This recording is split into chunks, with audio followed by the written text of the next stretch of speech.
2 of our Sound Girl series, What Makes You Stand Out?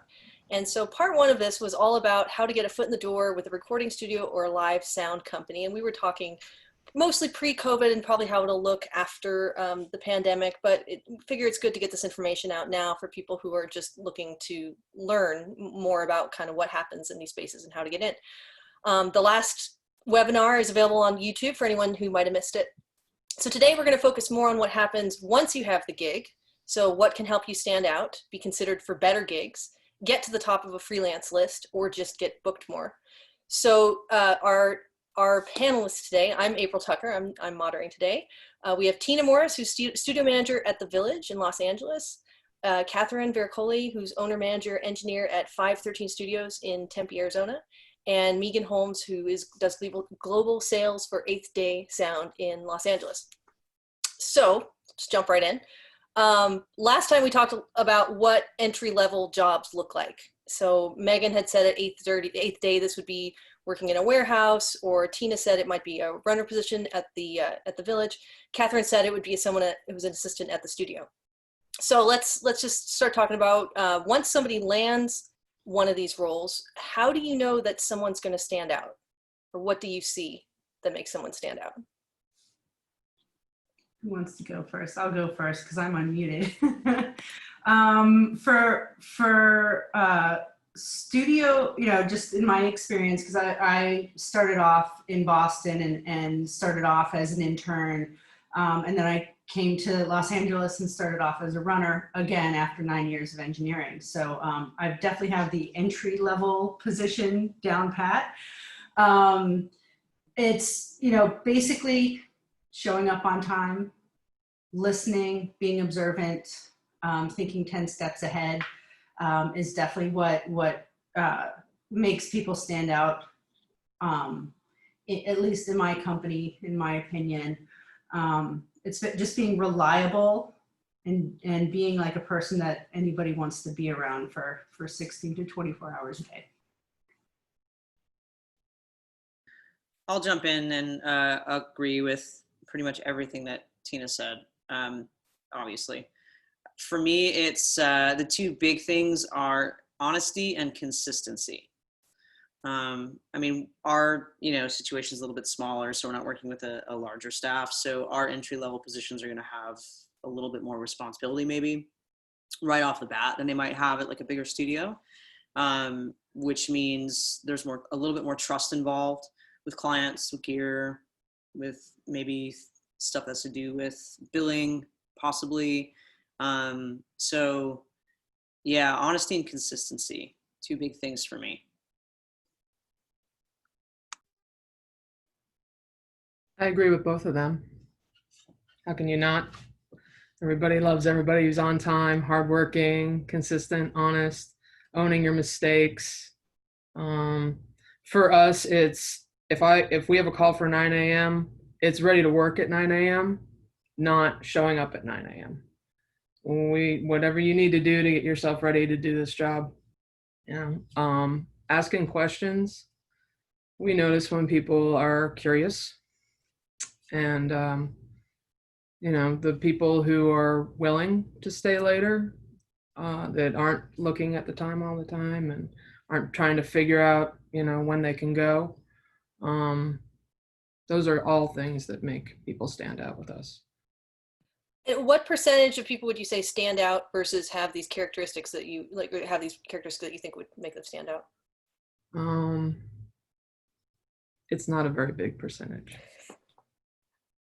Tina, Catherine, do you find the same thing? Yeah, I was gonna say like maybe 30%. That's amazing. Yeah, it's amazing because once people get out of school, I think at least for studio life, I think people have a completely different expectation of what that's going to look like. And maybe some people think they're going to be hanging out with rock stars, immediately being able to engineer. And then they kind of, a lot of people realize, oh my God, like this isn't as glamorous as I thought it would be. And then just kind of the interest tends to wane. But the people that really are passionate about it really stick to it and really find value in starting from the bottom and really working their way up and getting to know clients and everything, and really, you know, building those relationships. But yeah, it's about 30%. It's really small. I'd agree. I think for us, because we hire so infrequently and we hire at such small numbers, that hopefully we've done enough homework to be on the better side of that 30%, if that makes sense. It doesn't always happen, but I can say that as an educator at an audio, you know, institution, I can definitely put those numbers to work pretty much instantly. As far as like my experience with students, 30% of the students are asking questions. They're interested. They want to be there, you know. They have a realistic outlook of what their jobs might look like. They're on time. 30% is a generous percentage in my experience, as far as, you know, young students getting into this. But I do find that percentage is like, you know, the folks that are in that category are pretty strong, like tend to do really, really well. But yeah, it's pretty low. And how soon can you tell that someone is actually going to work out? Like within days, or do you give it a little time, or? Honestly, usually like pretty much instantaneously for me. I don't know, and maybe that's just me being judgy. Is that the wrong word to use? I'm not really sure. But it's body language, you know. It's like if you show up in like a pair of like board shorts and, you know, you're like, what up? You're stoned, you smell like weed, or, you know, you got a backwards cap on, and I'm like, this might not work. You know what I mean? Most of the time in that situation, it doesn't, but I have been surprised. So I try to not make first impressions last throughout my experience with people, but I guess that just goes to show maybe how important first impressions are. So I feel like most people tend to show you like what they've got, like when they're in that like first kind of day nervous kind of thing. You know what I mean? I don't know. Does that make sense to anybody else? Yeah, absolutely. I agree. The first impressions usually last the longest. I tend to give people like, usually you can kind of tell if people are getting it in our building and at our studio within like a month, because it is, you know, 3 floors, 12 studios. There's a lot to learn. There's a lot to absorb. There's a lot to really get used to with like procedures and everything. So, you know, but a lot of the times, a lot of students that come to us and we've hired, they, you know, there's always this like, oh my God, I'm in a big studio nervousness that then finally sheds off. But, you know, sometimes it doesn't. And then it's like, ooh, this is not gonna work. But yeah, I usually give people like the benefit of a doubt. As long as you're showered and clean and look presentable, I usually give everybody at least a month to get settled in. Yeah, we've had some smelly people before too that have had to say it's not really working out unless you can find deodorant and a shower, and, you know, not come straight off of partying all night into running. So that's just my experience, though. Yeah, say we know pretty quickly, you know, if we're hiring somebody kind of for that entry level position that we have, kind of all eyes are on you in many ways, you know. So it's kind of the sum of not just one person's opinion of you. It's multiple people having input to be like, this person's on it. They're always here. They're always asking questions. They're attentive. They follow directions properly. They don't argue. Like, it's great. Or, he's late again. Dude left, you know, without saying anything to anybody. You know, you can tell within, I'd say, you know, I agree with Tina that there's that like overwhelmed kind of thing that people go through, especially in our warehouse. There's a lot of equipment, and on a busy day there's a lot of moving parts and a lot of things going on, and it can be very overwhelming. And especially when we are busy, it is harder to evaluate people's performance. So it does take us, you know, about a month, but we've had a couple people really show who they are within the first 10 days of working for us. Always late, leaving early, some excuse when they were supposed to show, but they don't, you know, you can tell. And the cleanliness thing, you won't even make it past the interview with me. And it has also, on the opposite side of the spectrum, if you wear too much cologne or perfume, both sides of it. If you reek of body odor and you smell too pretty, I can't, no. Both are not good.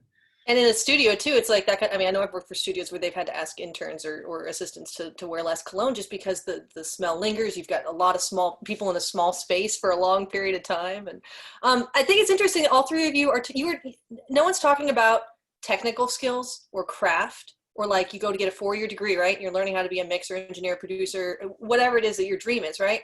So where's this disconnect? Like, you know, what is it that people are maybe missing, that they're spending all their time practicing the craft and not focusing on the job? I think they've got to be attentive to what they're doing. You know, if you're not, for us, and I think Catherine said it earlier, you are part of a team of people, and if people want to be around you and people like your work and you're diligent, their technical skills will come as we go through time. People will be willing to teach you. But if you are an asshole that's always late and smells funny, you know, these are things I can't change drive in somebody. We can teach you technically what you need to know. Can send you to classes and seminars and schools, and you know, there's a million places you can get information from, but you cannot teach somebody how to be honest and driven and authentic. You know, can't. I can tell people to be on time, but they have to care enough to be on time. That's more important to me. Well, I think also, you know, you're showing up to a studio or to a live sound environment trying to get a job. So I think to a certain extent, certain amount of technical skill or technical knowledge is just assumed, like that. You know what I mean? Like we assume that you will have a certain amount of technical skill or knowledge. You know, I mean, that's sort of a given. And then obviously that's going to be, you know, if you don't know what a microphone is or something weird like that, I mean, that's going to show up pretty quickly. So I think that, you know, going into trying to get a gig, and then I know that this part of the panel is, you know, once you get it, like, how do you keep it, right? It is technical skill and technical knowledge is definitely important. It's a good thing to have. It is required to a certain extent, but what's way more important is that you're not a dick. Like, and you know what I mean? And you can be in a room with people and you're friendly and you're, you know, and you're nice. You know what I mean? So again, like Meegan just said it, those are things that are really hard to teach. And I can teach you how to use a console, or I can teach you how to use the specific console that I have, or, you know, sure, there's a million systems that run in Meegan's business, also at Tina's studio, that, you know, need to be learned. It's very specific to that particular company. So those are things that can be taught, but, you know, if you're not willing or worth teaching, it doesn't really matter how good of a mixer you might be, or, you know what I mean? Or how much gear you have somehow immediately out of school. You know what I mean? Like, so, yeah. Yeah, I agree with everybody. You know, the thing that we tell people when they're interviewing and when we've hired them is, you know, the education is to teach the language. So we're all, you know, we're all starting here with like the language of, you know, what's a microphone, what's an XLR and everything. So that is required. But like for me, and I discovered this too, is when I started as an intern, I realized that when I was in school, that was just to teach me how to then start educating myself on like the studio culture. And every studio, you know, like Catherine's studio is definitely probably, you know, like, yes, it's a studio and we have Pro Tools and we have, you know, mic pre's and everything. And like, that's all the same, but there's also like different, kind of like different cultures in every single studio. And that's why you enter into like, you know, a studio, is you learn that studio's way of running things. And it could be, I mean, when I was in Boston, I worked for 2 different studios and they were completely different on like how they dealt with like runs and food and all this stuff. And there's just a culture that when you enter into a studio, you learn that culture and you go and you learn how to take care of the building. And then, you know, and then when you're assisting, you're learning how to take care of the engineer and, you know, and helping them. And then the producers, you know, you just, once you're engineering, you're learning how to take care of the client. So there's like all these like little layers of like gradual learning. But of course that also comes in, you know, hand in hand with the education that you have spent 4 years learning. That just enhances the ability. And then, you know, yeah, and then everything else can be taught, you know, and you will learn, like once you're assisting, you will learn how to get another great kick sound. You will just constantly learn from all these other engineers and stuff. So it will enhance your education, definitely. But yeah, I don't think there's really a disconnect. It's just more like once you get in, it doesn't matter if you can get a really great kick sound. It matters if you know how to make the coffee and get a food order right, to then take care of each little level, you know? Sorry, that was long-winded. No, and actually that's a good lead into my next question, which is, so someone's committed to working full-time or, you know, really primarily to one of the 3 of you. And I can see for, you know, someone who's, you're a runner is literally going out and getting lunches. They're going to, you know, might be taking out the trash. So on their own, they might be spending their free time producing, engineering, you know, doing sound for shows. So at what point is that an issue for someone to be doing outside work? Or is it? It's not an issue whatsoever, as long as if I need them, they're available, period. So, I mean, it has been an issue for me in the past with some employees where there's so much stuff going on. That's kind of a fine line to toe, because I don't want to dictate the amount of learning or experience that somebody is getting. And if they're, you know, if I've got an employee that like is really into live stuff and is like going out and at night and learning some different stuff or earning some extra money, maybe mixing some small shows at a few small venues, I'm all about that, because they're essentially just going to be a better engineer for doing that. However, if it happens to be on that Saturday, Sunday session where I don't have anybody else to fill in for them, and I have, you know, 2 12-hour days, you know, I'm going to be pretty upset if I have to do that on my own, and I don't have a runner, I don't have an assistant, and I don't have, you know, so on and so on and so on. So as long as it works in the schedule, as long as it makes sense for the availability of what I need from an employee at that entry level, then I'm like, hell yeah, go do stuff, learn stuff. As long as they're not showing up the next morning hungover or with no sleep, you know, as long as they can multitask their lives enough to make that a positive experience for them and for me and for my business and my clients, you know, I'm okay with it. I think like for me, it's kind of the same thing. Like as long as it doesn't get in the way of what I need them to do.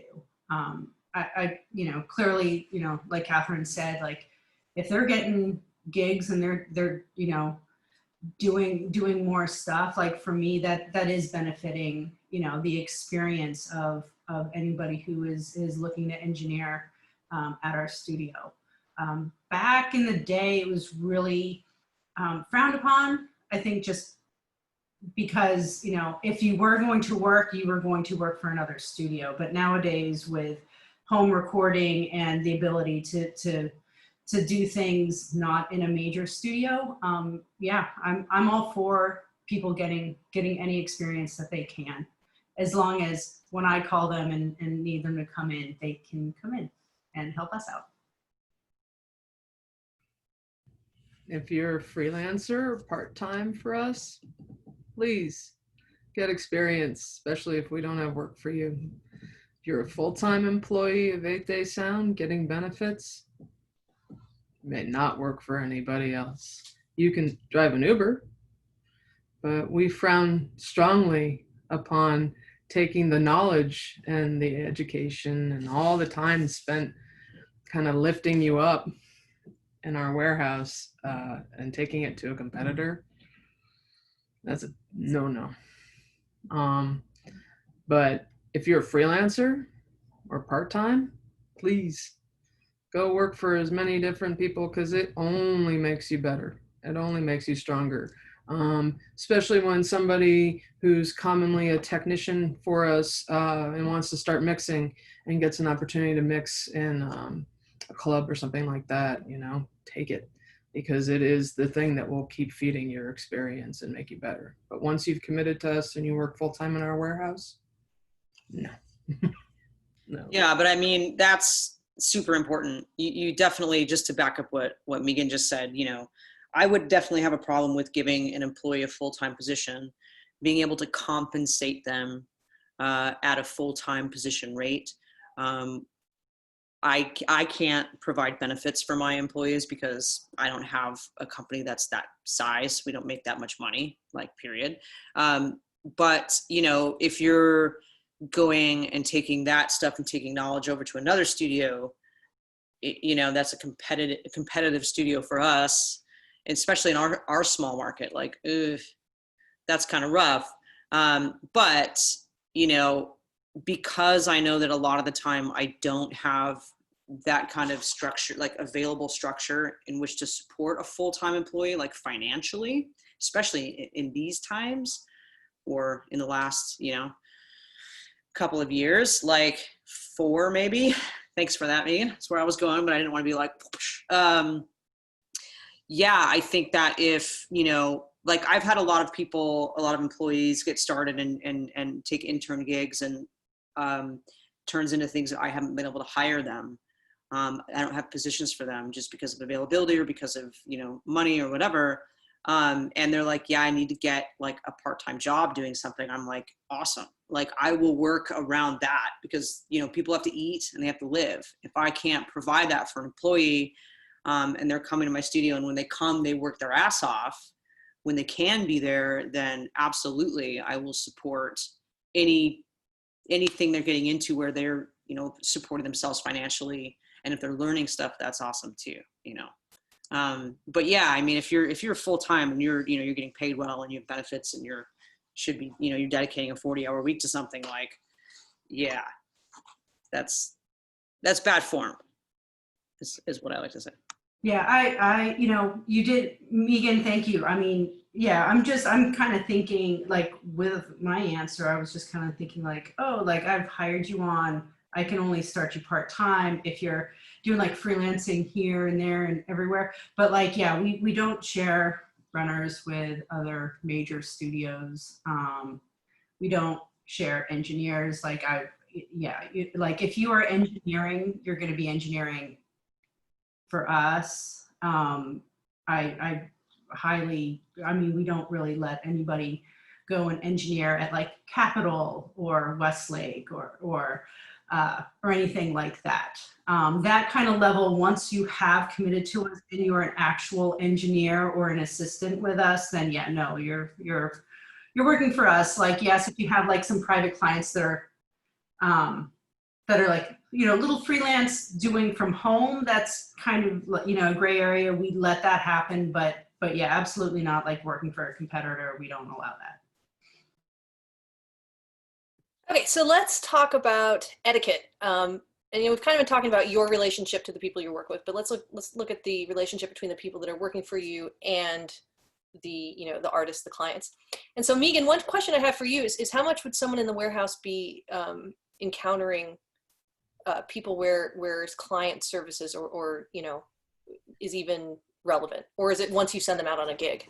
So in the warehouse, we actually have band engineers that come in that'll go through their equipment. Sometimes they'll use virtual sound check to build a file on a new console, or a lot of the time, especially monitor engineers or a dry hire, they'll come in and go through their equipment and get things labeled up and make sure they have all the little bits and pieces they need. It is 100% in those moments that they are dealing with, as far as I'm concerned, an extension of the client. Because if that engineer is displeased with anything that happens in our warehouse, he can go to the production manager and say, they totally didn't take care of us. They're all assholes to me. Like, nobody helped me. I needed assistance. This wasn't working. They did a terrible job. They were rude. That could lose the account right there. So it is extremely important how these guys are treated, girls are treated when they come in and set their equipment up, and our guests basically in our warehouse. And then obviously once we get on site, there is more handling and dealing with the artist potentially, maybe not at all. And my only comment about the artist in general is be polite, be kind, be helpful, but they're not your friend. They're not, don't go party with the artist when you tour with them. Keep a strong boundary is my strong recommendation. Helpful, attentive, do your job around them, shoot the shit, you see them, great. I mean, I've toured people, hugs, everything's all good. But I'm not going and having beers with the band on days off and stuff like that, unless the whole crew's coming. That's the etiquette line right there. But those are kind of the two options, I guess. Yeah, and then my local clients, same thing. My crew deals with the local client all the time. I tell them never say no. Don't have them come to you and ask you for something and know that you're going to say no. That's okay. But just say, I'll look into it. And then walk away and make a phone call and then come back and say, hey, we've talked about it, or talk to the people that you're there with and figure out if you can provide whatever it is, or call the account manager and see if you can do it. But yeah, never saying no. And I've had guys back when I worked at Delicate Productions, I had a guy make a party client cry. We were lucky we still kept that account. He was so rude to her. It's like mind-blowing sometimes, but if you're polite and helpful, that's a lot of etiquette right there.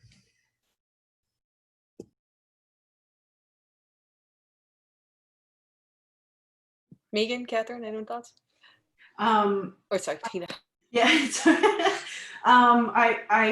Yeah, absolutely everything that Meegan said with like client relations. Like for us, it can either go very awesome or very wrong, especially with like the entry level. Like with, if you're running and you get like a coffee order right, which is really easy to do. If you get a coffee order right, you're like the hero of the day for that session. You know what I mean? You walk in and everyone's like, oh my God, coffee, that's amazing. But the minute it's like, oh, all the coffee orders are wrong. Why didn't you check the order? That it could go very, very wrong. So like for us, there is like a good amount of, possible client interaction with the runners, just because we are, basically waiting on them hand and foot.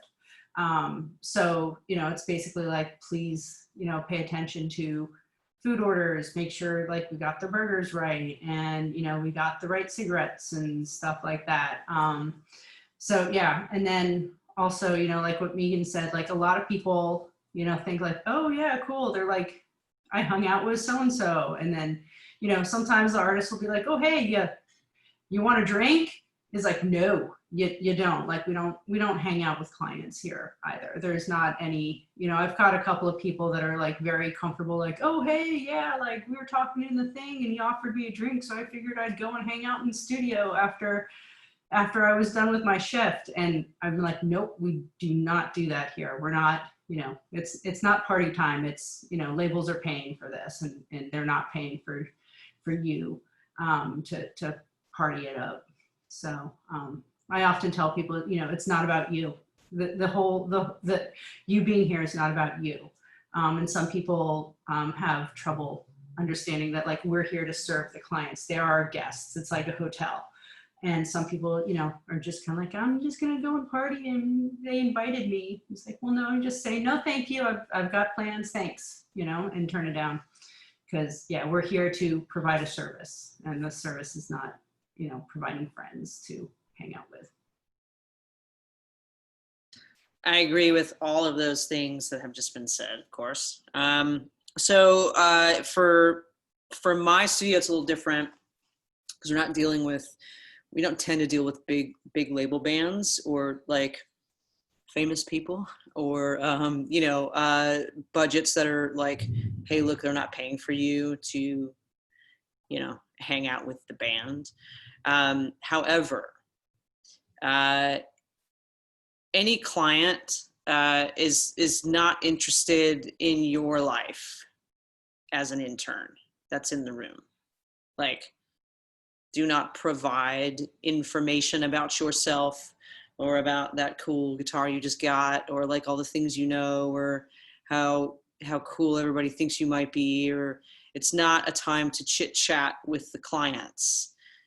It's annoying most of the time. So unless, you know, obviously be friendly and be helpful, you know, you don't want to not answer someone when they talk to you or say thank you or say, what can I get for you? Or, you know, always offer up help. But, you know, the hardest thing is to know when to offer that help and when not to. So you got to read the room, right?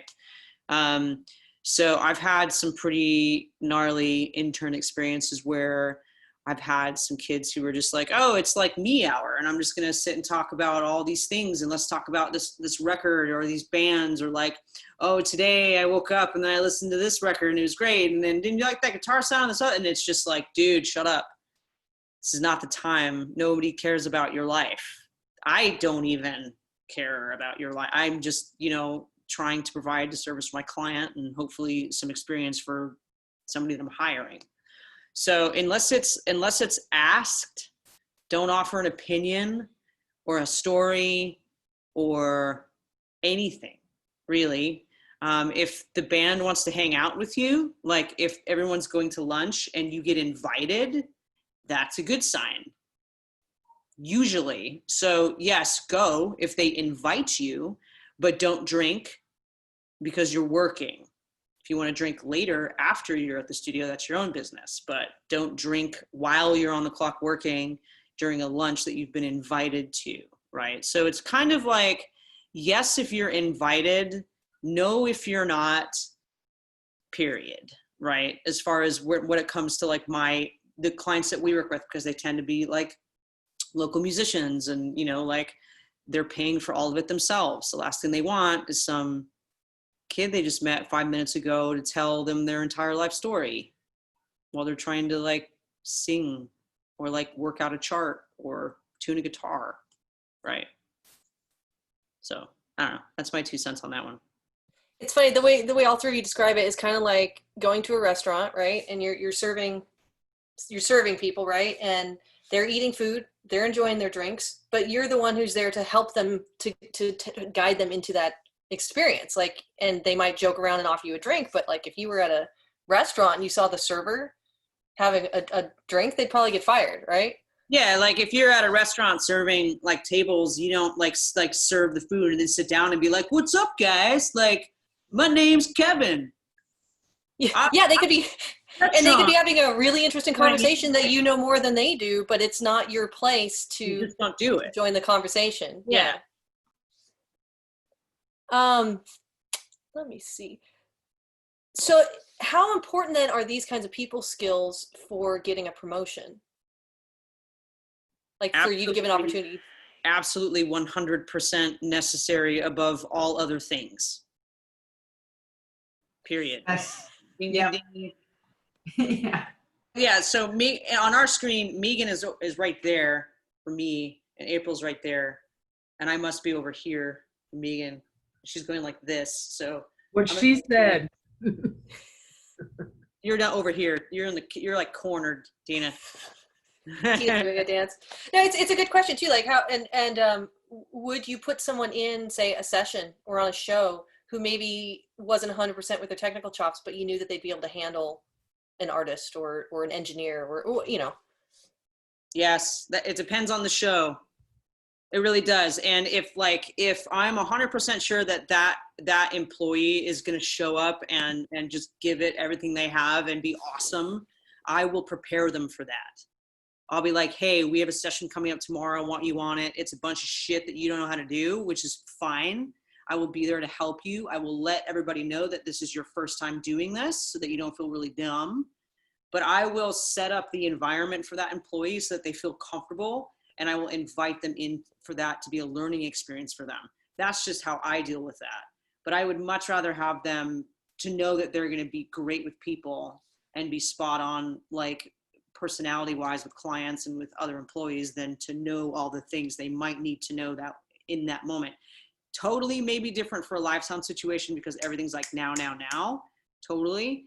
Yeah. But, you know, in the studio, we have those times and those moments where I can be like, hey, this thing that's about to happen, because I'm usually running the session, I can say, I'm going to slow it down a little bit because I can, so that you can learn, because you've earned that space in my head and in my time and in my session to learn, because you've been awesome and nice and not talked when you weren't supposed to talk, and all of these things, and on time and asking questions and willing and thorough and honest. Like, now is the time for me to take the time to put you in that situation so that you learn.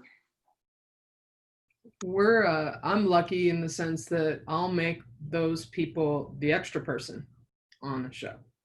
So I don't need them for the execution of whatever we're doing. I want them to go there, to get involved, to be a part of it, to jump on board with somebody and follow them around and see what they do. I want them to see why we've been nitpicking on them about how we pack our equipment at the warehouse and why things are the way they are. They can see it in action on the show site and be like, oh, that's why we label things this way, because it's easier when we do this. And yeah, it's a good opportunity, and that's a reward too. That's a big, like you've been working your butt off. You're definitely on your way. You're doing incredible things. All the things that Catherine outlined, you know, you've got this full package going on. Now go and see what we really do and why we've been doing all of this with you all of this time. Go and fly a little bit and get excited. And it actually, people come back into that warehouse and they are like inspired and excited and more engaged because they've had this opportunity. So yeah, I'll take somebody that doesn't really have that level of experience. I'll also kind of push people's boundaries a little bit when it comes to what they think they know and what they're comfortable with. I like making people kind of stretch a little bit more. So even somebody that might have a little bit more technical experience, I still like pushing their boundaries and seeing what they can handle. So yeah, I'm not afraid at all. I love it. Yeah, I've actually held people back from, you know, actually assisting a lot more because of their personalities, or not personalities per se, but, you know, just the way that they handle themselves. And you know, just kind of like how they've kind of shown how they deal with me or other employees, or just watching like reactions between like them outside of the studio and the clients. Yeah, like basically like the first time I throw somebody what I call into the fire, I make sure that they have the support. Like we do have techs here, other engineers, like I'll be like, hey, make sure to check in with so-and-so about like this setup and what we usually do. And I make sure that they're supported. But yeah, it's more like a, you know, I for scheduling, you know, as many sessions as we do per day, it's a lot like matchmaking on my end, because some clients, I have to know that some clients like a super peppy engineer or assistant, and others get freaked out if like the assistant's too on, you know, like, oh, what can I do, you know? But some people love that, and then some people really hate like when somebody's like relaxed and they know what they're doing and they're really cool. So I do a lot of like personality matchmaking when I'm pairing our assistants up with engineers or engineers with clients. So it definitely is a personality thing, and everybody, you know, everybody that we hire, you know, once they've made it past the runner position, like we know that everybody's actually able to engineer and know how to hook everything up and run signal through the console. So it's definitely like a personality thing. So then when someone were to get their first opportunity, say engineering, like say who's been in a, I assume they're coming from an assistant role, would you let the client know that it's their first session engineering? For me, no, not really. Cause I mean, I know that like I won't, yeah, I don't really communicate that because, Yeah. you know, yeah, go for would it. you prep the client at all? Like, would you be saying like, oh, this person's great. Like you're really going to like what do you do to kind of mitigate the fear for the person who's going to be doing that for the first time? I mean, if they're fearful after, you know, 2 years of being at the village, I think that's, you know, a bad sign. Usually, because, you know, like I said, a lot of these guys have, or, you know, guys and gals have come up and they're doing their own sessions on their own. You know what I mean? Like, I don't think it's, I mean, it shouldn't really matter. Like I don't really ever say like, oh, hey, this is this guy's first session. Like, no, it's on the engineers, or, you know, it's on that person that I'm hiring to do that job, to do it flawlessly. And, you know, they've been with us for, you know, most of the time you're here for like a year and a half to 2 years before engineering. So if you haven't caught on how to actually do this, then you're in a bad place. And I probably wouldn't feel comfortable putting you on the session anyway. Like Totally makes sense. Yeah, anybody that's working for us needs to know their stuff. And if you don't, that's a bad sign. Do they, so do you need to be proving? Oh, sorry, go ahead, Kathy. 2 seconds. I would prep my engineer. Like this is a new assistant or this is a new intern, obviously, because they're going to be working with them all day long. I wouldn't prep the client for that, because our job is to make the client feel comfortable all the time. So there's no way that I'm going to like tell a client like, hey, it's this guy's first time, good luck. And I'm also not going to put that person in that position, exactly what Tina just said, unless I know that they're ready, period. So what I have done is after the session's over and the client's like, wow, like so-and-so was so awesome. And I'd be like, that's so great to hear. This was his first session. That's the time to say it, because then the client's like, you know what I mean? Like, that's awesome. You know what I mean? And they're into that. So it really, really depends on the client. But like, I will always prep the staff. As far as the client's concerned, it is our job for the client to never have to think about that.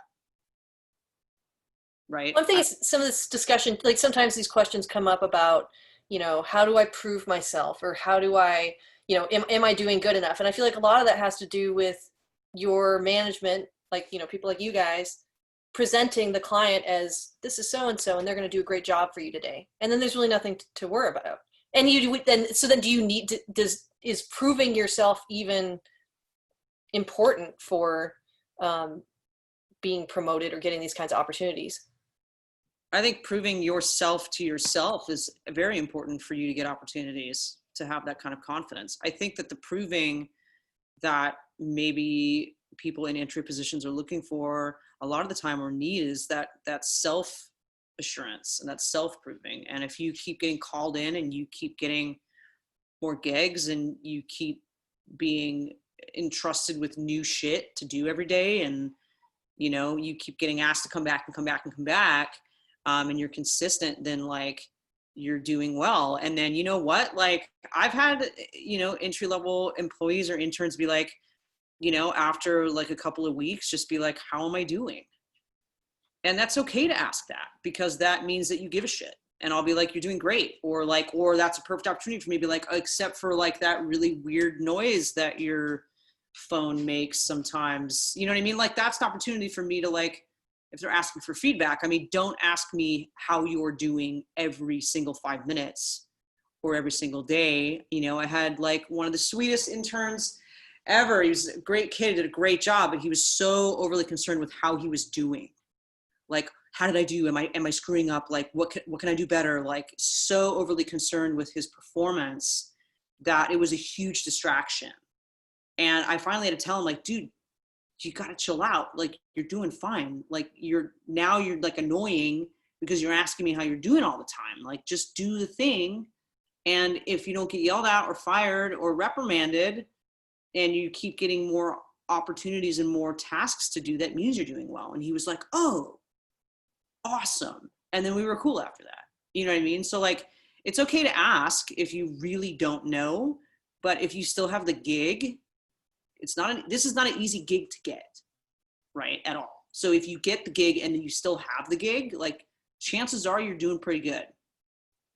You know, I don't know. Meegan? Well, now here's the thing is that I will add to, of course, what everybody else has said, that one of the things that I do find that's frustrating is when people are comparing themselves to somebody else that might be in a similar position. And they are upset because that particular individual, in their eyes, is getting more opportunities or doing more or having something more than what they feel they should have. And I would say, don't compare yourself to the people around you when it comes to your growth and promotion and everything. Compare yourself to yourself. What can you do more to move up? And that is a valid question to ask your supervisor. What can I do to get more responsibility? What do I need to do? Who do I need to be? How can I grow? How can I progress? Because sometimes you need to hear, you are late 3 days a week, dude. And it's getting old. And we don't want to put you on a gig because we're worried you're going to be late to it. And that's going to be embarrassing for you, us, and potentially the people who hired us. So be on time. And again, it's also an opportunity for feedback, like Catherine said. You know, I'm getting an opportunity to tell somebody, but you've got to be willing to take that from whoever your supervisor is and then apply it. And sometimes that's hard because it's a critical comment about you, but you shouldn't be worrying about what Jim is doing over there and how Jim gets to do X, Y, or Z. Worry about yourself and worry about what you've shown and how you want to represent yourself, and not so much what everybody else is achieving. We all come to the table with a different amount of experience and a different amount of knowledge. And then there's also, you know, just socially and intellectually, people are at different points in their lives. And some people are faster to move up and promote than others. It could have everything to do with their personality and everything to do with how quickly they learn. But I don't think it's fair to completely compare yourself to other people and get frustrated by that. And then come to me and go, I'm not doing this shit. How come he gets to do stuff and I don't? Oh, that is the absolute worst. Don't ever, ever, ever, ever do that. That is the most unattractive thing. And another thing to remember too, I think that's important, is that like in a studio or in in a lot of environments, but particularly in this kind of environment, your supervisors or the people who you're working under, who you're working for, have like a lot of shit on their table every day that they have to do and concentrate on. Like every day, it's like a lot of stuff. So you and how you're feeling and how you're doing is probably relatively low on that priority list in their daily, right? And so that's why I'm an advocate for like doing your job, showing up, not making a fuss or complaining. And then when it's the right time, if you want to ask, like, how can you be better at what you were doing, or how am I doing? That's awesome, because then it gives us a moment to go like, okay, now I have a minute to think about that and, and answer that. So, and also don't be surprised if like, that's also a time for your supervisor or your, boss to be like, well, you're late and you smell weird and this, and it's like, bam, bam, bam, bam, bam, bam, because that's like the only time they have to like really think about you, especially if they don't see you all day long and you're, you know what I mean? And they're getting feedback from other people. Like, Tina, I don't know how many entry-level positions or runners that you guys have. It's probably more than one or two. It's probably a lot. So, like you're probably getting a lot of feedback from engineers and from people who those people are working directly with all day long. So for somebody to come and complain to you is kind of just like, I have not been watching the same movie that you've been watching all day long. So I don't know the details of like what happened in the movie, So it's I guess I don't know what I'm trying to say. It's just a bunch of blabbing, but I think it's important to kind of pay attention to like what everyone else is doing and to like know where you kind of are in the priority list of the whole picture of the organization that you're working in. Does that make sense? I don't know. Yeah, absolutely. I'll add to that. So to answer your question, we have 10 runners. So I'm, dealing with 10 just runners. And then on top of that, I mean, I've got, I don't even know how many engineers. I mean, I've got like 5 like full-on engineer assistants, and then kind of like one or two mid-level, like that goes like between runners and assistants. But I do have a pretty large staff to deal with, and I think you have to like Catherine said, like it's really like self-proving to yourself. Like you have to prove things to yourself. I'm not looking for a runner that's like, look at me, I'm doing my job. I'm like, like you will stand out if you don't stand out, if that makes sense. Like if you're making the machine run well because you're a part of a team and you're proving your team membership, if that's a thing, like you're proving that you're a good person to be on that team. So then we don't have any, oh shoot moments. I'm keeping this PG because I don't know. But I mean, there's, sometimes when, like if a runner doesn't do their job, it could kind of topple like a whole end of the operation. So, I mean, basically like if you're doing your job well, that proves yourself to me. Does that make sense? But then also there are a lot of people on staff. Like I've got, 3 techs as well that, the techs, the engineers, I'm constantly asking feedback like, oh, hey, how'd so-and-so do today? Like, I know so-and-so helped you with this setup, how'd they do? So there's a constant feedback. So like, just basically like if you listen and you're open and you're just doing your job, you're going to do great. And then also, if you do feel like you've been working very hard and you come up to me and you say, hey, like, how am I doing? Just wanted to check in. Like, even if you're like, oh my God, like so-and-so who got hired, a week after me is, got a session. Like, I'll just be blunt. I'll just, either if I have a problem and I will tell you the reason why you're not doing well or you didn't get that gig. And a lot of the time too, it's schedule. I mean, a lot of people are like, I don't see why you couldn't just upend the runner's schedule so I could be on a lockout. And it's like, well, no, I'm going to do like what's easiest for me, because I can't reschedule everything just because, like, to make you available for one day. So I ask, you know, when everybody's in a studio and working, like, also consider that, like, there might not be a personal reason why you didn't get the gig. It might just be schedule, and a lot of the times that's it.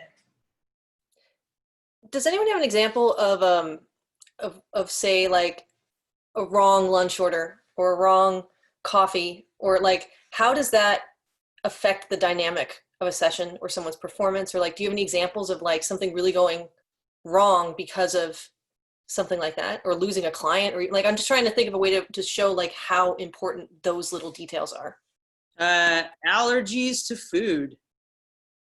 Like if you get a lunch order wrong and like somebody's allergic to something, like, hey, don't put this on my sandwich, and you like just derp it and don't get it right, or don't fucking, if somebody has a food allergy, like, I'm gonna tell you something right now. If you are running for like a pretty big major label session and you get an order for a sandwich from somebody specific in a band or an engineer, or anyone in the room that is 86 something, you need to open that up and make sure that it isn't on there.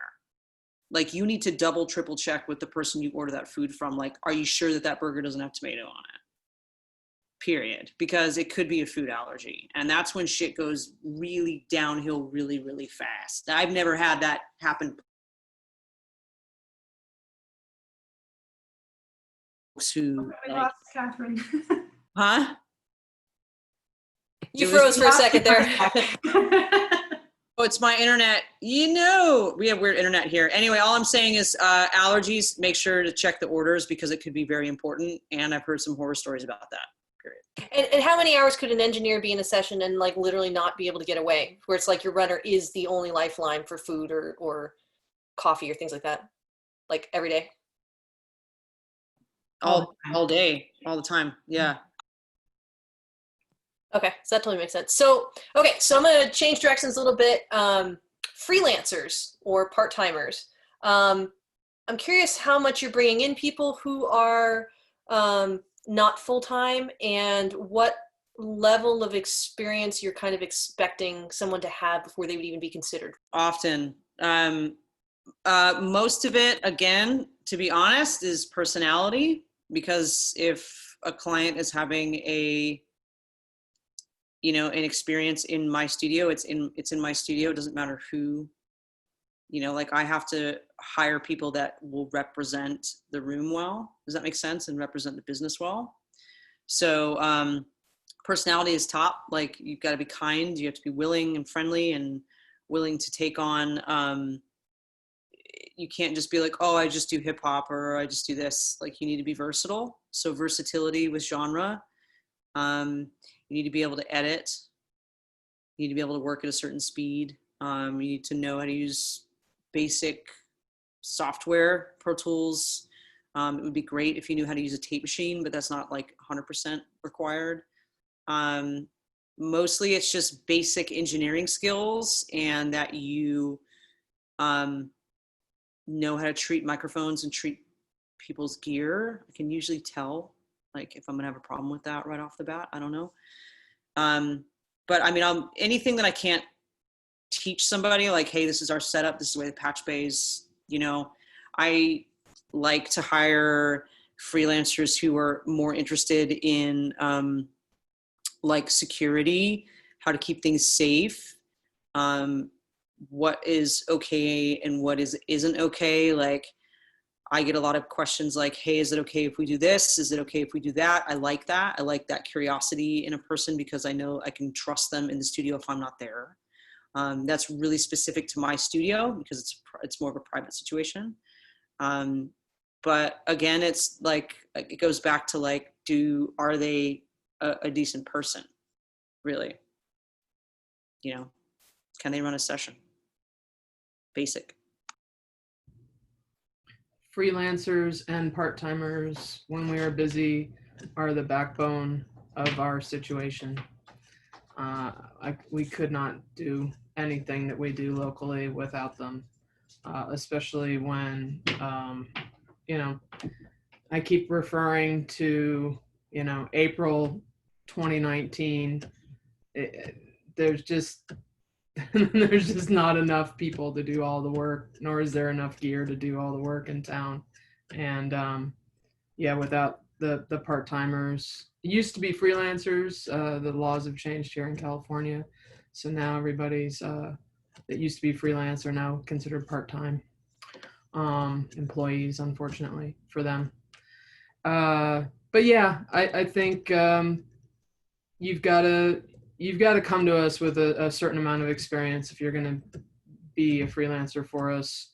In general, you can't just, it's not an entry-level position at all. It's not a time to, I'm fine with people not knowing how our systems function, because when we prep equipment, we bring people into our warehouse, and the technicians that are doing the tour of the event touch the gear and see what they've got and label things and kind of get their head around it. And if you have experience, you see that, oh, Eighth Day does this way. Especially if you've had experience working for other vendors, which is really helpful. If I get a resume with, other vendor experience on it, I know that person can adapt to our situation.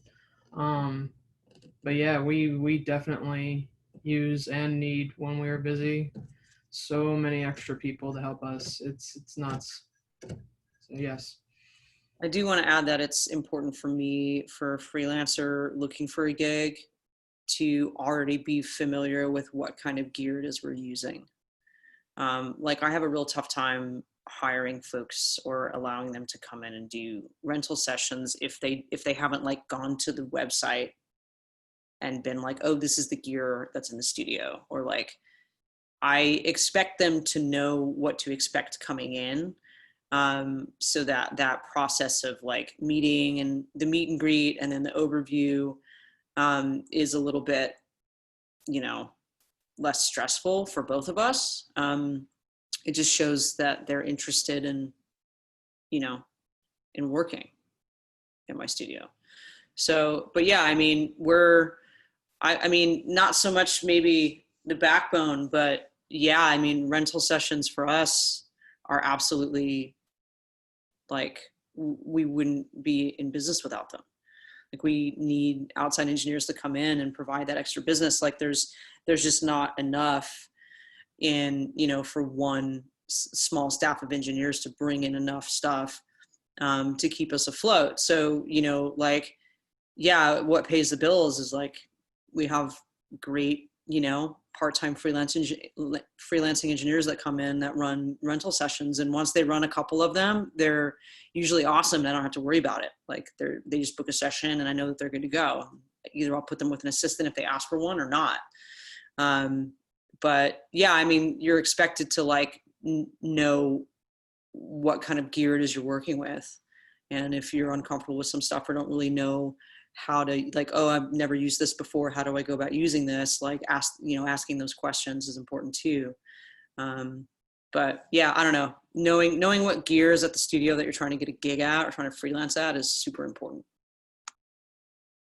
I think for us, we use a good amount of freelancers for like last minute engineering things, but most of the time, like, they have kind of, I guess, graduated from the School of Village. So it's basically like they've, done the rudder thing, done the staff engineer thing, and then they're off doing,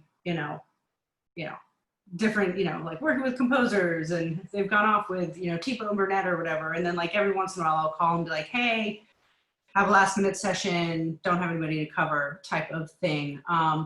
Like actual freelancers that have not come up through the village, we don't really use a lot. There'll be just, there'll be a session here or there that, like, if I know somebody really well, like if they've been in our sphere where it's like, I know them or they're a friend of one of our engineers and I know that they can handle it, I maybe might call them in.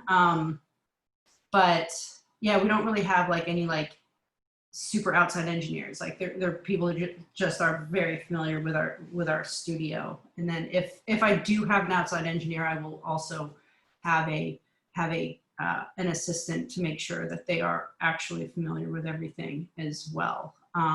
So that's kind of us. But you know, we also have, you know, a lot of clients that bring their own engineers to our facilities. Obviously, that's when our you know, our staff engineers that are the full-timers, they will help that engineer get situated and set up and make sure that they can fly on their own, but assist them. So that's kind of our structure. So let's talk about what would make a freelancer stand out and what would make you not want to hire them again, or lower on your call list. I cannot unmute fast enough to answer that question. Like, ugh! I know, right? God, like so many things, mostly just the clients having a bad experience. Like, I can tell if a client's having a bad experience, and then I have to go like, what is happening in here? Like, what is going on? Like, if you can't get the session rolling, if you've got technical issues somehow, all of a sudden, you know, like all of a sudden, every time you run a session, everything don't work. That's weird, because I just ran a session literally for the last 15 years all the time, and everything works exactly fine all the time, every day, with the exception of a few things that I know specifically, which I've told you don't work. But all of a sudden, like, you know, I mean, we had a freelance engineer that used to rent out one of our rooms all the time. And almost every time he would come in, there would be some major crisis, like computer wise, like the computer would just, and the session would just go kind of kaputsies. And then he would be upset with me about the system that works all the time for literally everybody else who runs it. So I'm like, finally had to figure out what was going on. And it was just like the file management was a nightmare, like literally a nightmare. Like he would file manage himself into failure almost every session. So like, you know, that was a huge problem. Like, just like, are you organized? Like major disorganization that caused like a session to come to a standstill. Because at the end of the day, that's going to pop back on the studio. Like, oh, the studio's gear didn't work. And I'm not, you know, it's for my clients or the clients who are renting out my studio, you know, you say, I'm really sorry, like, what can we do to make this up to you? We don't say like, oh, well, the engineer, like that was a user error. You know what I'm saying? Like, that's bad business to just be like, oh, that guy is the reason why that happened. Like, you take responsibility and you know, you'd never hire that person again. But, you know, if you bring a session to a standstill and can't figure it out because of a massive user error, because you have like bad file management, or you know, don't know how to take care of gear, or, you know, that's like when there's no productivity for an extended period of time because of you, that's like an instantaneous, I will not be hiring you again, period. And also, like, if you're a dick, you know what I mean? Took the words right out of my mouth. Like it's usually, I mean, I will hire you back if I will 100% hire you back when people are like, you know, when clients are like requesting you again and again and again, because I mean, clearly you're doing something right. But yeah, also, you know, if my staff says, oh, dude, this dude like came in and just like acted like a jerk and he treated us like shit, yeah, won't do it again. So also, if you're a freelance engineer and I hear from my client that you have offered to take their business to your own home studio and do it for half the price or for like significantly cheaper, you are fired instantly. Yeah. Don't ever do that. It is never okay to do that. People who are watching this, Even if the band is like, man, we're like really super broke and we love working with you, and like, is there any way that we can make this happen? Like, blah, blah, blah, blah, blah, blah, blah. You never, ever pull a client out into, I cannot tell you how many times this has happened to me, where I've, because here's what happens. That project moves from controlled studio space that spends a lot of time, a lot of money, and a lot of care to make sure that everything is proper. And then it goes into another space that is a disaster. And then it gets lost in the fray. And then that comes back to proper studio space to get fixed every single time. This happens in movies all the time too, like indie movies. Yeah. Out of 10 times. Like, it happens so much, in fact, that I'm like, I will predict how this will happen. If you do this, if you work with this guy, it just happened to me with a client. This guy's going to take your stuff. He's going to take it home. He's going to do it for cheaper. You're going to do it on his time. It will never get done. He'll lose half the project because his file management is a disaster. And then you will come back to me to fix it. And literally, that's exactly what happened, like over a 7-month period. And I was like, I don't know why you look surprised, because I told you that was exactly what was going to happen. Don't ever do that. It's really, really, really bad. And you will probably never work, because studios talk to other studios. So like, studio managers talk to the studio managers, people in the live sound world talk to other people who work in the live sound world. And they'll be like, oh my God, I will not believe what happened to me. This dude did this thing today. And then that person's gonna be like, oh, that guy? I know that guy did the same thing the other day to this other person. And then like that, you become unhireable. Like, it's just bad. Obviously, I'm scarred from this. I'm getting upset, so I'm gonna mute myself. And do some trauma work with Catherine around her people taking her work elsewhere, and then her having to You might have to do some role playing here, I think. Yeah, I would say the things that really endear you to us are the things that endear any worker, on time, clean, all these things that we've already talked about. It doesn't matter if you're freelance or not. And the things that will get you fired by us, or not asked back, as the case may be, or drop to the bottom of the list. So there's this little category where it's like, you know what you're doing? We don't love you, but when we're really busy, we'll call you. And then there's the hell no, we'll never hire you again category. And the hell no, we'll never hire you again category is bashing the company and the way they do things in front of the client. This gear sucks, and these guys don't do it, the way that the other company does it. Trying to take my client to another company that you happen to work for too, because you're an independent contractor. That's a big no-no. Same foundation of what Catherine talked about, but applied to the live situation.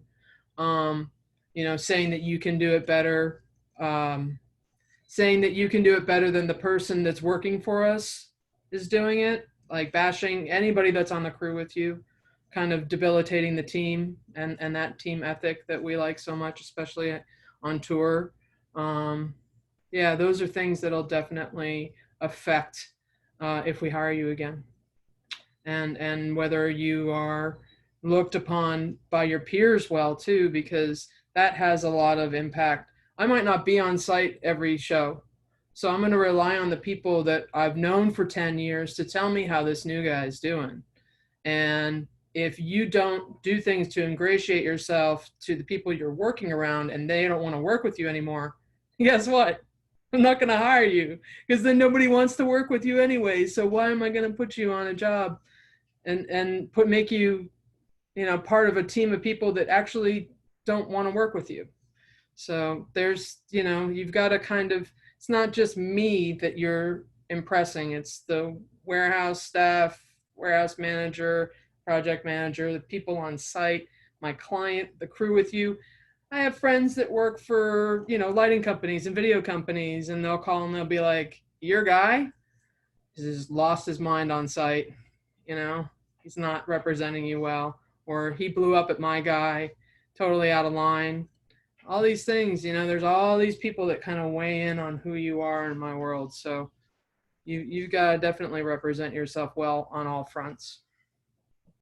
Yeah, I think if you are hired by a company or by a studio, you know, they're asking you to come into your team and be a team member, even if your title is a freelancer. You know what I mean? So you definitely have to see yourself as a team member, because that's what it is, really. So could we talk about scheduling? So like what kind of thing, are there any things that people do in terms of scheduling that would make you not want to call them back? Like if you were to call someone to schedule, how long would you wait for them to call you back before you call someone else? Or like what's the expectation on the communication front? For me, it depends on what position. Like for the runners, I schedule on a weekly thing. So I basically have people tell me when they have doctor's appointments or other appointments that they can't work. So the runner schedule really isn't, is pretty much, like running a restaurant. Like I just make the schedule and then expect you to show up. Or if you can't show up and it's a last minute thing, you're responsible for your shift. So I don't have to then do another like total reschedule and stress about it. I kind of tell that to, everybody that like front desk people and runners and stuff. For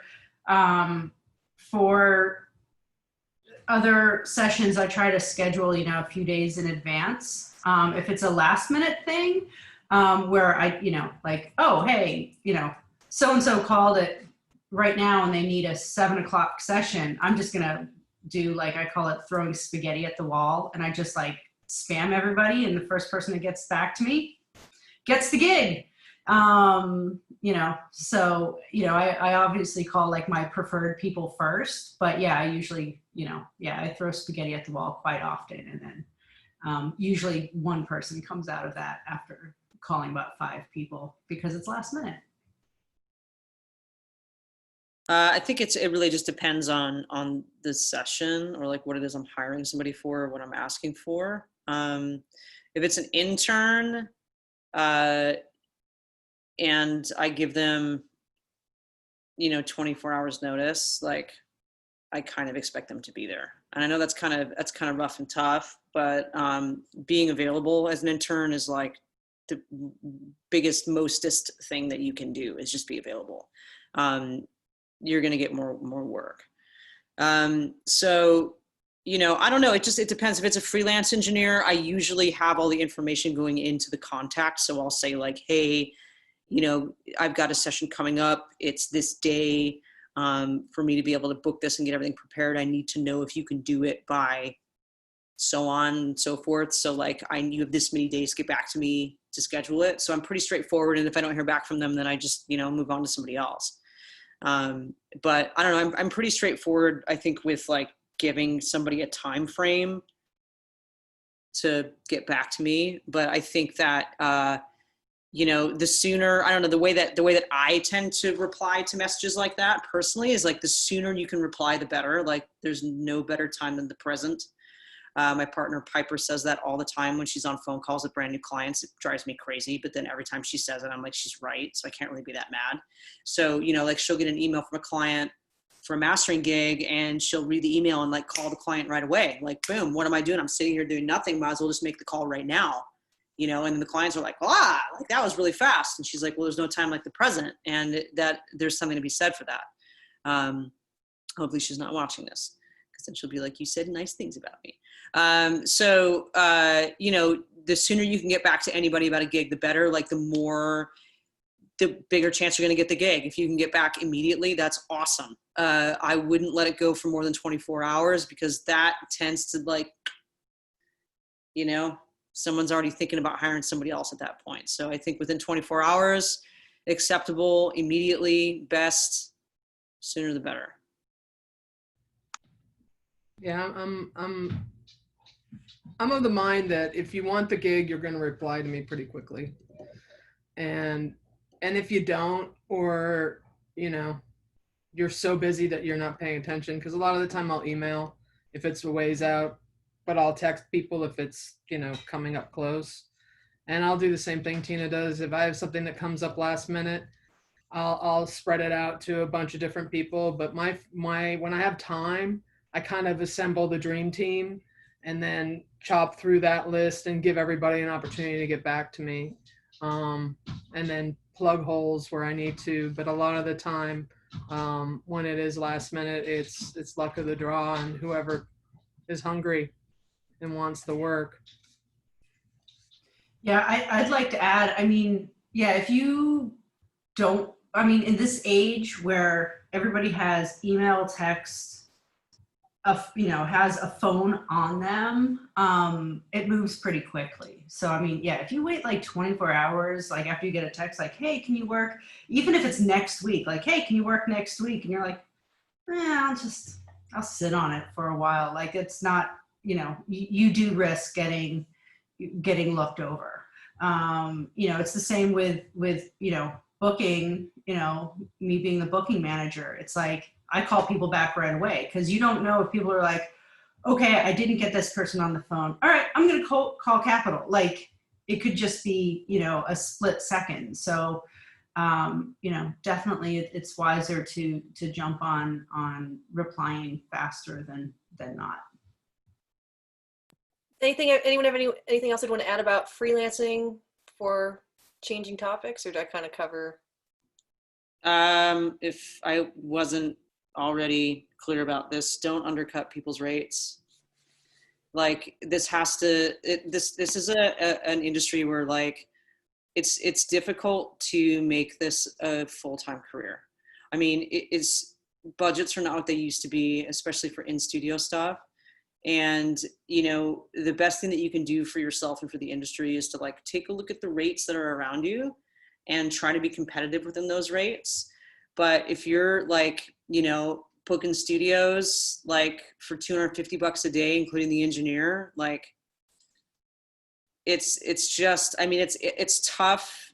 I mean, that might be a totally different panel to have, but, like, that's just something that I've always thought was just really, really bad form.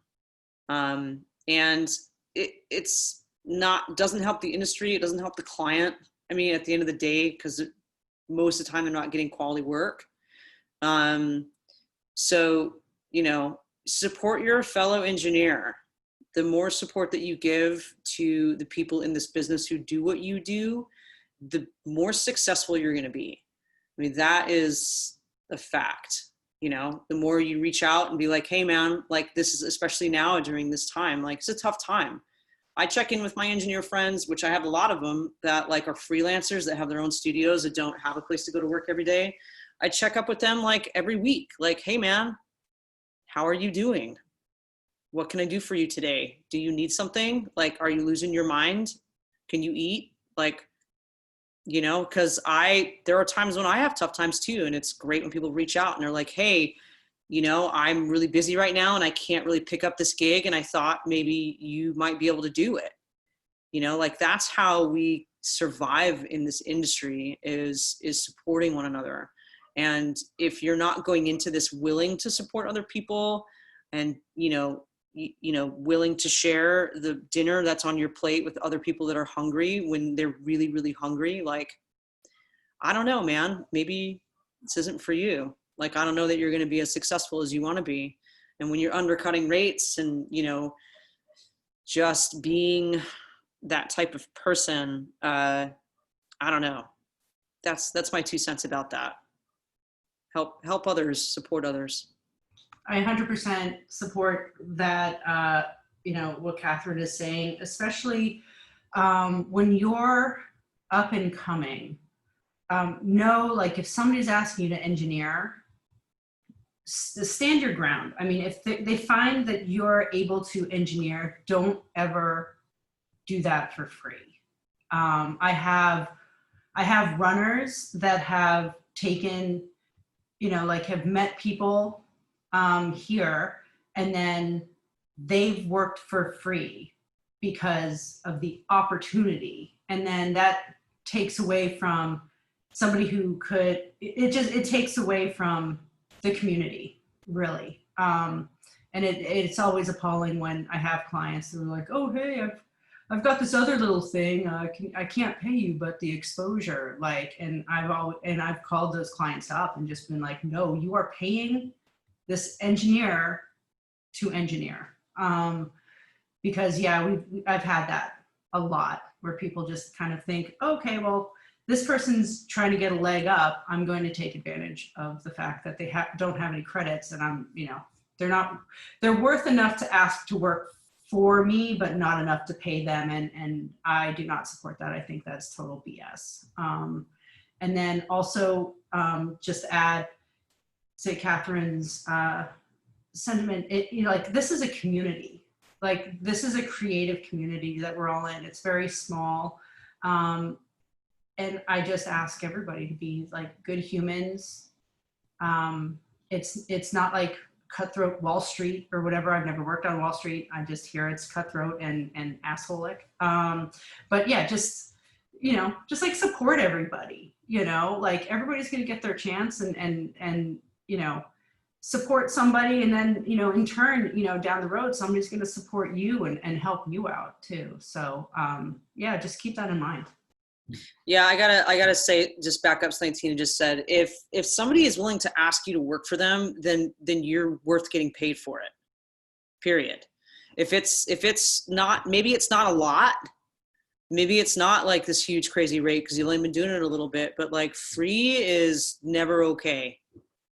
It just isn't. If you're like legitimately working and putting yourself out and doing something, don't ever do that, because again, like, you may very well be taking from someone's livelihood, like the ability for them to like eat and live. So it's kind of a double-edged sword, because you're not respecting yourself. You're not respecting your fellow colleagues. I'm going to add one thing that something came up over the chat in terms of communication, which is that if you agree to do a gig, to make sure that you get confirmation and you receive confirmation that you have the gig, to make sure that you follow up, because it could be that if say you get the gig and the information about it goes to your spam in your email, that you could miss the information that you need that's important to the gig. I think that's a really good point too. Or that if someone calls you, to call them back, or if they text you, maybe to text them back, as opposed to changing mediums, because if someone is done checking their email for the day or whatever, that you might miss a message that's something that's really important to the gig that you're going to be, that you're trying to get.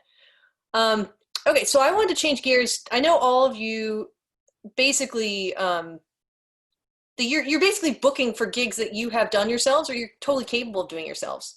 So I'm interested to hear more about, where did each of you think that your career would go, like when you first got started? And then how did you end up to where you are now? I have the same reaction that Meegan had to that, which is just like, oh God, that question's terrible. Wait, you can give like a answer it and mute myself. She's pointing to everyone else. No one wants to answer that. See, that's interesting too, that you all are, okay, happy to talk about others. I'll do it.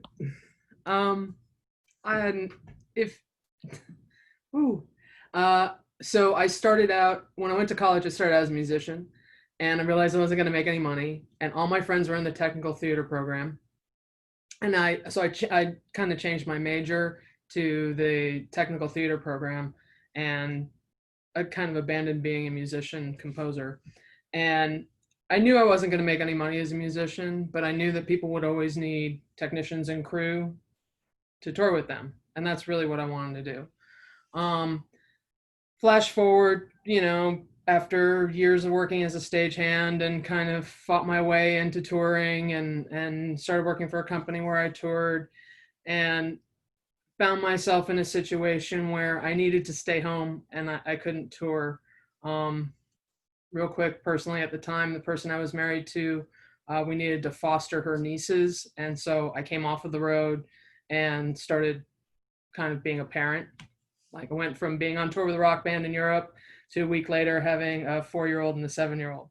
So it changed my world a lot. and I made a choice to kind of be at home with them. And that's where I started doing more technical work around town, more project management style work where I was crew chief or representing to the client. I kind of started working on a little bit of a niche for myself early on. Toured again after breaking up with that person, kind of got to a point physically where I started having problems with my back, and a doctor was like, you've got to stop picking heavy things. You've got to stop running cable. You've got to stop unloading trucks. And that totally shifted again and changed sort of what I was focused on. And my whole project management, more managerial aspect of my strengths came into play as I stopped stacking speakers and pulling cable. And I never, ever, ever would have thought that I kind of would end up in the position that I was in.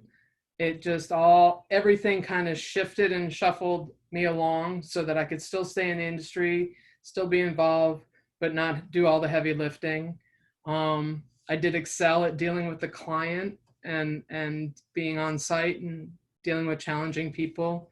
More often than not, I had clients that, wanted to have me there, which was definitely helpful. And I got to know a lot of people and kind of work on my relationships. And I think that's what sort of helped me become a better account manager, because I knew so many people and had so many relationships. But, I never thought coming into the industry and wanting to tour that I would end up where I am now.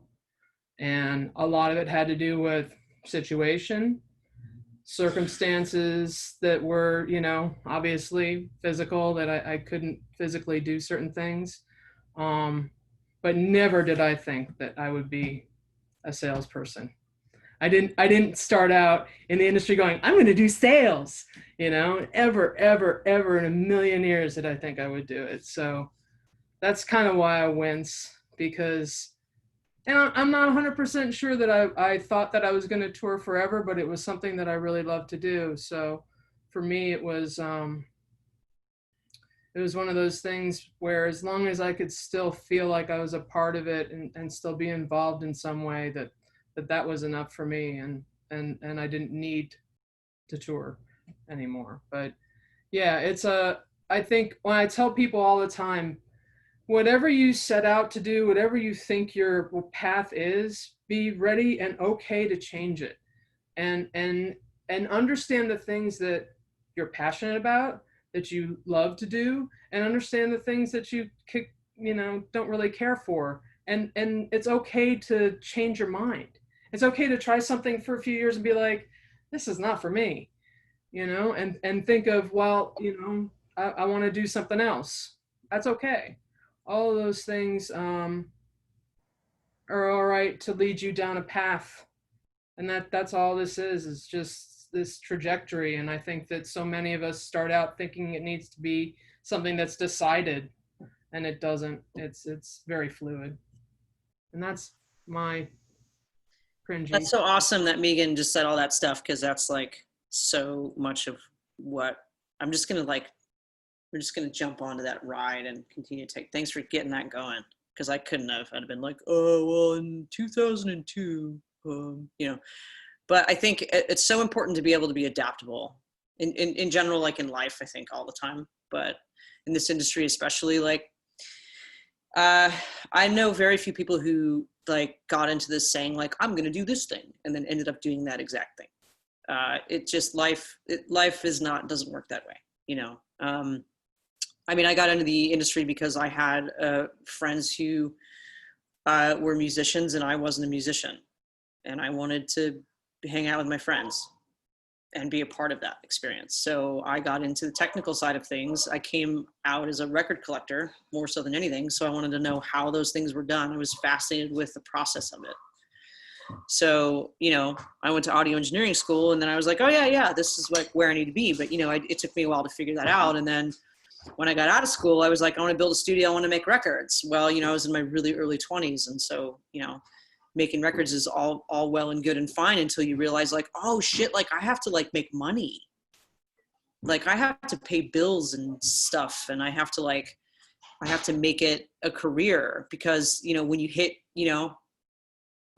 a certain age, you're like, oh, I am really over not knowing where money's going to be coming from next. You know, like I need something to be a little bit more stable. And unfortunately, in a lot of places in this industry, especially if you have your own studio and you're a freelancer, you're just trying to make it work in a really, really tough, like, climate, like a place like Phoenix. You know, so like I went from doing everything myself to building another room and then doing a bunch of tech stuff. And then I had part-time jobs in and out of that. I taught, you know, and then I hired people to do the stuff I didn't want to do, which at the time was like, I know this sounds really funny now, but at the time was like, oh, I don't really want to make records like with computers. Like, that's lame. Who wants to do that? Like little tiny knobs and buttons on a, that's fucking lame. Like, I want to touch stuff and like work on consoles, you know, and like, here I am in 2020 going like, man, I should have gotten on that train, because like, and not hired other people to do that, you know? So, but that's fine. That's just the path I chose. And so I became more of a studio manager, which was great. And then I got to pick and choose sessions that I wanted to work on, which was great. But, you know, like, it's never too late or never a bad time to make the right decision for yourself. You know, I mean, I'm sitting in a room here in Nashville because my partner lives here, and, you know, like, at some point in time, all that stuff's going to have to shift if I move here. Like, and basically I have to change my whole life at 40, which is fine, you know, but it takes a couple of years to realize like, oh, that's not a failure. That's just a change. It's just a lateral movement, and, you know what I mean, in my life. You know, and I've been in Nashville now, quarantined since all this started. And, you know, I'm starting to like get some, you know, really cool little gigs helping my friends and doing assistant work. And I love it. Like, it's, you know, did I ever think I was going to be assisting my friend who's a really, you know, successful engineer who's like barely 30 at age 40? No, but I also love it, and it's great. And I have to be open to that. And, you know, it's not about any of those things. It's not about what you start out to do. It's about what you make out of all of the experience that you have and all the things you run into. And as long as you are continuously learning, then you're always winning. Hopefully you're making money, but, you know, but yeah, I mean, it's never going to be what you set out to be. That's what's great about life and about this industry. All right, I guess I'll start off. Like for me, kind of like Meegan, started off as a musician going to Berklee College of Music, and realized that, yeah, I'm not really as awesome as all these other Steve Vai kind of guitar players and stuff. And maybe that's not going to be my career. Maybe I should have a backup plan. So I decided to do music production and engineering, and really fell in love with the technical side of things. I'm also, you know, my dad taught me how to solder at the ripe old age of 8.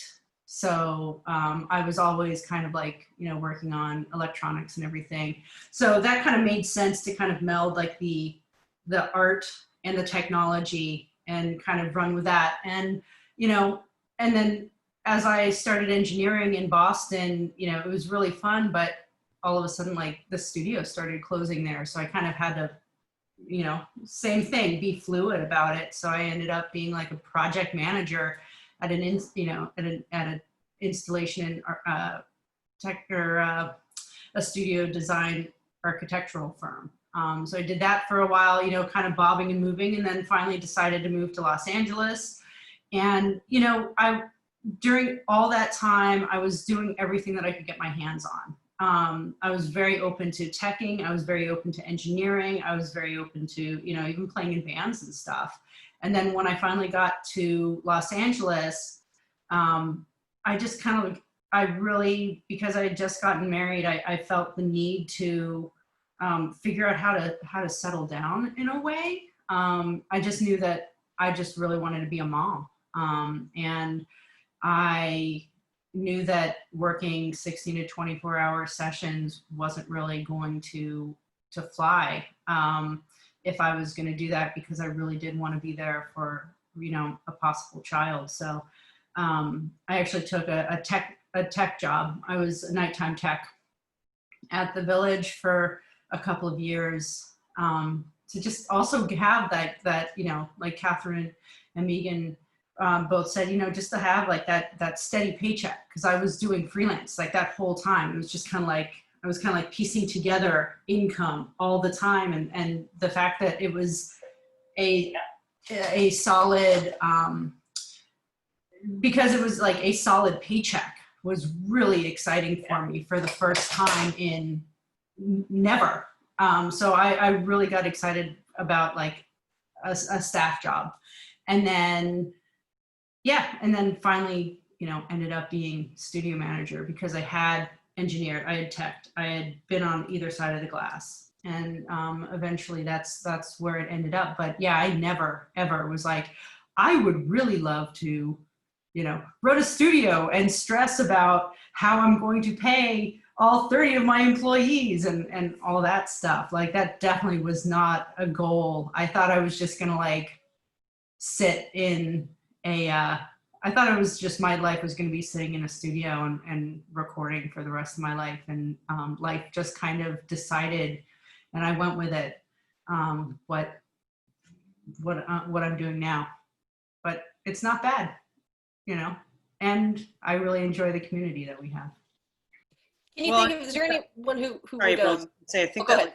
we all get into this because we love music, right? Like, we love music and we love being around it. And, like, I got in this to make records, and do I make records every day? No, but do I still get to be a part of that process? Yeah.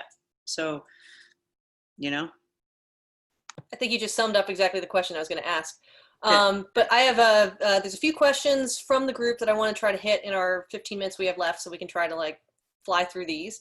So first question was, as a freelancer, how do you tactfully approach the money conversation? Do you have any tips? Go for it, Meegan. Bang. Know your worth is a comment that I make often to people. I think that the question, how much money do you have for this position, is a great one, straight up. If you're calling somebody, it's their first time working with you, it's totally appropriate to say to them, how much money do you have for this position? How are you paying? I think that is valid. I also think that if it is a low number or a number you are not willing to take, it's perfectly acceptable to say,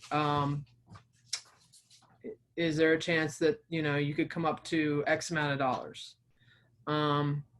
I think what Catherine said about people not lowballing and not, dropping the threshold of what's acceptable. There's also the opposite end of that, which is don't price yourself so high either, because likely, I have a certain amount of money I'm billing my client for your services.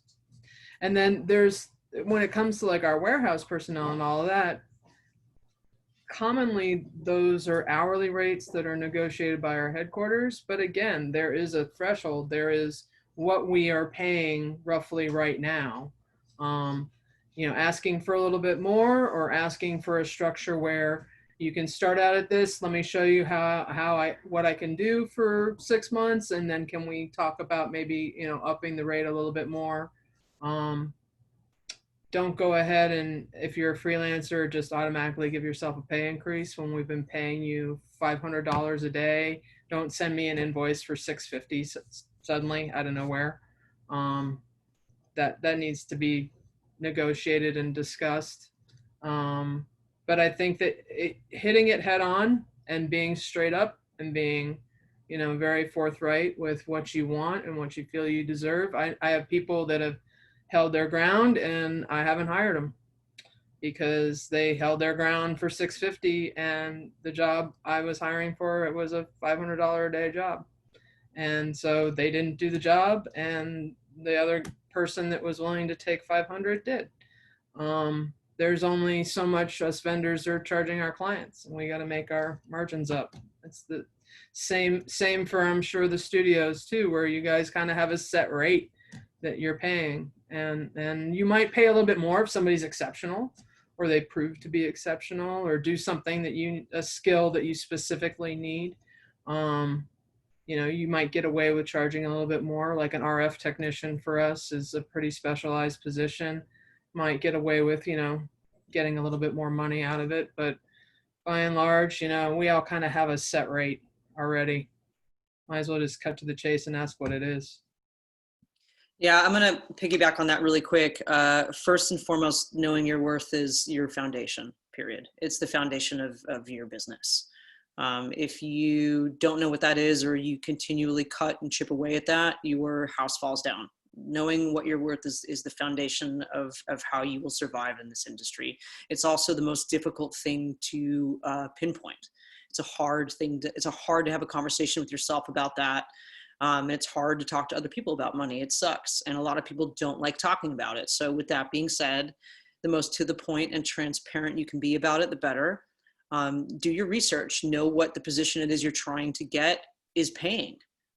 Do research, ask around, look around, ask people that you know or friends of yours, and be open and honest about that stuff. Stay in a competitive rate, and just do the research, and come to the table and know what it is appropriate for you to be asking. I mean, in a studio situation, we have a multitude of different freelancers at different levels. So if I have a client that can afford to pay this person $750 a day, then great. If it's a good match, then cool. But if I know their budget's low and I have somebody who's willing to work for $5 a day, then cool. You know what I mean? So it really just kind of depends. But you have to know what's appropriate, and also like what you're okay with for your own worth, and that's tough. That's tough to navigate through. I'll jump. Oh, Tina, do you want to jump in on this? I think a lot of people do. I mean, if you have friends, definitely ask around about what they would, what they're charging and everything, to kind of get a community consensus.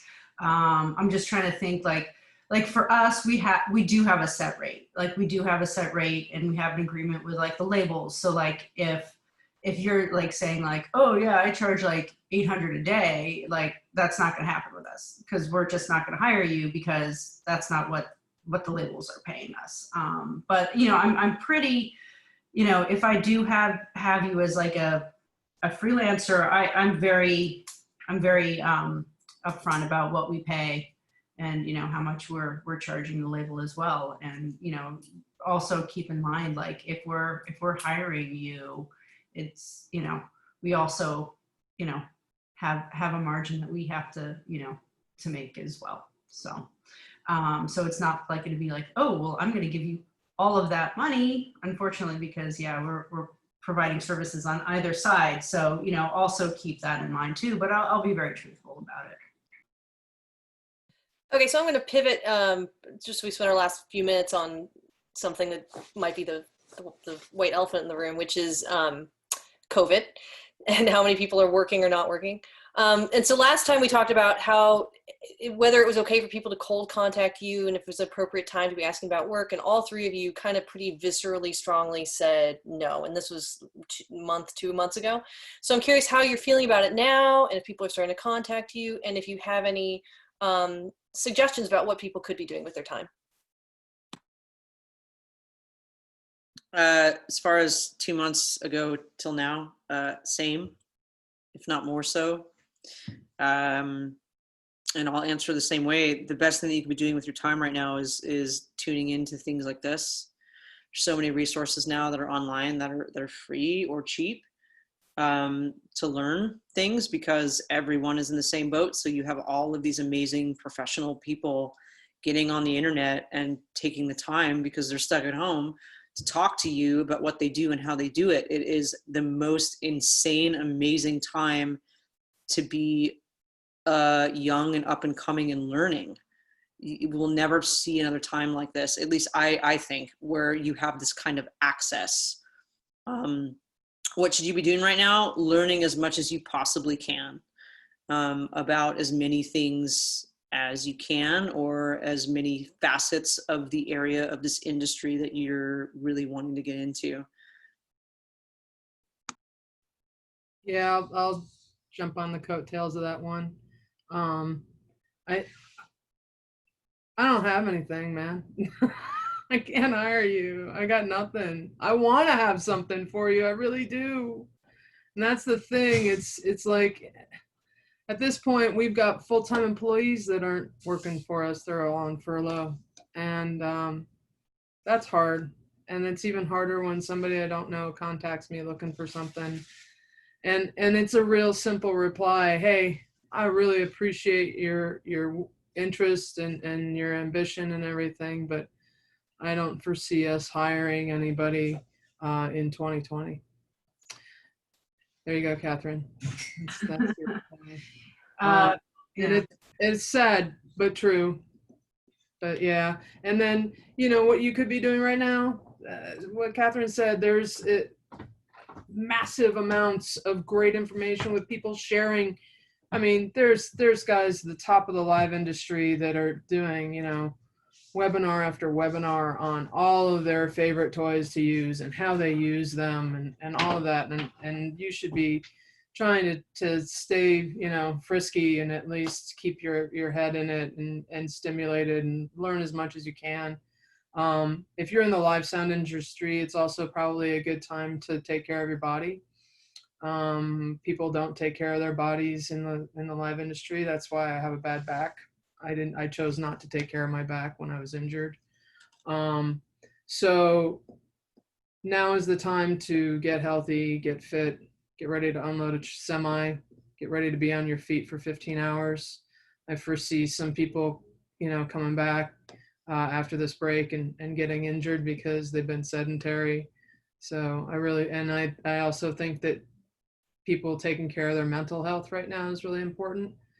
And while I will admit that my partner is a psychotherapist, and so I'm listening to her on the regular, do her hard work, I think that this is a very important time to kind of get some self-care and some personal rituals in place to make you stronger for when we do get busy and to kind of help you through these times. So I leave you with that as my Hallelujah on that one.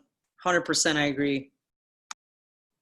I think, for me, I think my tunes changed a little bit just because we are busy, but, knock on wood, and very thankful for that and hoping that Los Angeles doesn't shut us down again. But, that could be the case soon. But I think I'm trying to put myself in people's shoes when they contact me, because I get it. Like, you're thinking, oh, what can I do? Okay, well, maybe I'll see if there's anything in the future. And I think I'm a little bit more patient about that now because, we are open. But, it's more like, hey, when I can hire back all my guys, then we'll consider hiring you. So, I've kind of gotten to that point. But yeah, I think the one thing that a lot of my engineers are finding, to kind of reiterate with Meegan, is I think during this break, I think a lot of engineers have been like, oh my God, like I can actually eat healthy. Oh my gosh, I should, like they've kind of reflected during this time of non-chaos to, really take care of themselves. And I'm trying to, and I'm also like supporting that even as we get back into business as usual, or what might be business as usual eventually, is I am encouraging like my engineers to, keep up like their exercise regimens and, trying to support their healthy eating and everything. So once we do get back into the swing of things,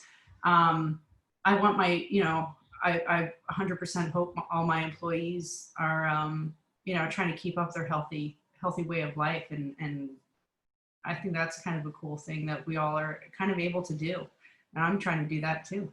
Trying to, do yoga every day before I have to go into the studio now, instead of, just drinking my coffee and watching the news, because I don't want to watch the news anymore. It sucks. So I think, yeah, definitely during this time, anybody who's getting into this industry, I would definitely take advantage of like all these amazing engineers and live sound engineers. And, you know, there's just such a plethora of amazing people that are willing to give their time to kind of, that haven't had time to do that. And I encourage everybody to really take advantage of that. Like, geez, I saw something with George Massenburg and I was like, man, I hope I get enough time to listen to that seminar, you know, and Elliot Shiner and all these amazing engineers and stuff. And yeah, take advantage of that. Gosh, I mean, I wish I had that. I wish I had that advantage when I was starting out. That would have been so freaking amazing. So I leave you with that to yeah, seek out all that cool stuff online. It's amazing. And I'll quote, I think it was Meegan who said this last time, which was, you get a pass for 2020. Like, whatever you do this year is totally cool. Like, you know, when everyone's back at work will come back, and it, you know, it's not going to be the last album you worked on. It won't be the last show you mixed. Like, it will be the beginning of a new, almost a, you know, new career for a lot of people too. So I want to thank everybody for the time today, for joining and chatting. And anyone have any final words? Thank you, April, for doing this, and to Carrie, of course, for having us. Thank you both. Appreciate it. Thanks, Catherine and Tina. It's always fun hanging out. Yeah, it's definitely really fun. And I hope we try and get to California. Yeah, let me know if you decide to ever come to California. Yeah. Well, you know, I'll be there eventually. When we're allowed to travel again, really. Yeah. And if there's any questions we didn't get to, feel free to ask them in the Sound Girls group, and we'll try to help anybody out who needs it. Yeah, and I'm pretty sure that all of our contacts at least are somewhere on Sound Girls, where if you have questions and you want to email me, or I'm assuming, I'm not going to volunteer you ladies, but I'm assuming the ladies on the panel with questions that don't involve trying to get a job from one of us right now, I know I'd be happy to take the time to answer. Yeah, I second that too. Yeah. Thirded. Yeah, cool. Sorry. Thanks, guys. Okay. Thanks. All right. Everybody, take care. All right. Thank you. Yeah.